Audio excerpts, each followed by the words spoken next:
Everyone says they want to live at the beach.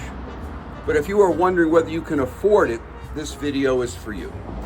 My name is Dennis Richkovsky, and I am your local Emerald Isle real estate expert. Today I'm breaking down the real cost of living in my adopted hometown of Emerald Isle, North Carolina. Housing, insurance, taxes, utilities, and even school savings. I wasn't born here, but I got here as fast as I could. If you're relocating from Florida, Texas, or anywhere else, this video will show you where Emerald Isle stands, how it compares, and whether it fits your budget or your dream. Everyone says they want to live at the beach. But if you are wondering whether you can afford it, this video is for you. My name is Dennis Richkovsky, and I am your local Emerald Isle real estate expert. Today I'm breaking down the real cost of living in my adopted hometown of Emerald Isle, North Carolina. Housing, insurance, taxes, utilities, and even school savings. Let's start with the big one, housing. Home prices in Emerald Isle vary widely, from $450,000 for smaller inland cottages to $1.5 million and above for oceanfront or soundfront properties. The median sale price is currently hovering around $750,000, but oceanfront and soundfront properties can go much higher. Long-term rentals are limited in Emerald Isle and on boat banks in general.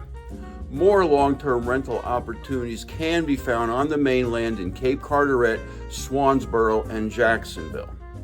And if you're looking to invest, short-term rental income is strong in Emerald Isle, especially in the peak season between June and August. Property taxes, North Carolina's average effective rate is about 0.77%, and Carteret County, where Emerald Isle is located, is slightly lower than that. And Emerald Isle has the second lowest tax rate among the 29 coastal communities in North Carolina.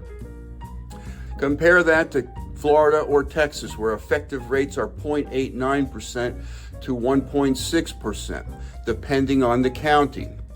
You might skip state income tax in Florida, but you'll pay more in property taxes to make up for it. Quick story, a couple I helped move from Fort Lauderdale. They were used to no income tax, but their insurance and property tax bill nearly doubled after 2021. Here in Emerald Isle, lower taxes and lower insurance premiums helped them actually save money and sleep better during hurricane season. When it comes to utilities, the island has electricity and propane, no natural gas. And we have water but no sewer. So your average monthly utility bill will run about $300, depending on your usage and square footage of your property. Insurance is where things get interesting, however. Unlike in Florida, where many major providers have pulled out, North Carolina still offers competitive rates. You can expect to pay $1,200 to $2,500 per year in homeowners insurance, depending on your proximity to water and the size of your home.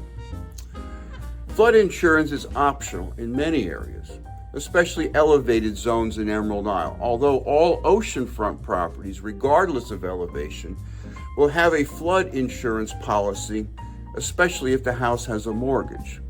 That's because these properties are classified as VE due to the additional risks associated with proximity to waves and the potential for damage associated with storm waves. Any oceanfront homeowner would be a fool not to have flood insurance. Ask me why I know in the comments below. Roofs play a significant role in insurance premiums in Emerald Isle.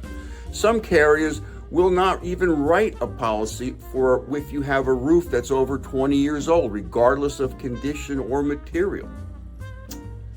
And if you install a fortified roof, you can score big discounts on your premiums. I find groceries in Emerald Isle to be maybe 5% higher than the mainland, mostly due to transportation and limited big box options.